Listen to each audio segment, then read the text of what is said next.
یہ بیٹیاں جو ہوتی ہیں نا، ان کا بھی رویہ کو انوکھا ہوتا ہے ساری دنیا سے، انوکھا۔ میں کبھی کبھی کچھ ایسی باتیں کرنے کو دل کر جاتا ہے کہ جو کر گزرتے ہیں۔ ایک صاحب مجھ سے ایک دن کہنے لگا، حضرت صاحب بڑی مشکل میں اور اتنا کٹھن وقت آ گیا کہ کوئی حال ہی نہیں۔ میں نے ان سے کہا کہ اپنی اماں سے دعا کر، مسئلہ ٹھیک ہو جائے گا۔ کہنے لگا اماں تو انتقال کر گئی۔ تو میں نے کہا بہن سے دعا کراؤ۔ کہنے لگا بہن دور رہتی ہے۔ تو میں نے کہا پھر بیٹی سے کرا لو۔ آپ یقین کریں، اللہ کے گھر میں بیٹھا ہوں، رمضان کا مہینہ، مجھے تیسرے دن ملا۔ کہنے لگا حضرت صاحب الحمدللہ اللہ نے میری مشکل آسان کر۔ کہنے لگا یہ نسخہ آپ نے بڑا عجیب بتایا، پیر تو اس قسم کی باتیں نہیں نہ بتاتے، پیروں نے تو آپ کو پتا ہے دعائیں قید کر کے رکھی، صرف ہماری قبول ہونی ہے۔ کہنے لگے اب ان کا میرے ساتھ ارادت کا رشتہ ہے۔ کہنے لگے آپ کس طرح کے پیر ہیں کہ آپ نے مجھے پلٹ کے کہہ دیا کہ اماں سے، بہن سے، بیٹی سے؟ تو میں نے کہا اصل بات یہ ہے کہ میں کبھی تھکا بھی ہوتا ہوں، کبھی کسی رنگ میں بھی ہوتا ہوں، اور کئی دفعہ اب تو یہ حال ہو گیا ہے کہ رونا آئے بھی تو روتے نہیں کہ لوگ تماشا نہ سمجھیں۔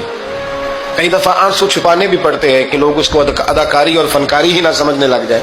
تو میں نے کہا یہ جو بیٹی ہوتی ہے نا، یہ جو بہن ہوتی ہے، یہ جو ماں ہوتی ہے، اس کو اشارتاً بھی آپ کان میں کہہ دینا مشکل میں ہوں تو یہ رات کو رو رو کے مصلی بھگو دیتی ہے، یہ رو رو کے دعا مانگتی ہے بیٹے کے لیے، بھائی کے لیے، باپ کے لیے۔ اس کا رنگ ہر بیٹی پیار کرتی ہے، اور یقین کریں کہ کلیجہ ٹھنڈا ہو جاتا ہے جب بیٹیاں چھاتی پہ لیٹتی ہیں تو لطف آتا ہے کہ اللہ کریم نے اس ننھی سی کلی میں کیا ٹھنڈک رکھی ہے کہ سارے دل کا جو ہے بوجھ سے ہلکا کر دیا۔ تو بتائیے پھر میرے نبی پاک کی شہزادی کی حضور سے محبت کتنی ہوگی۔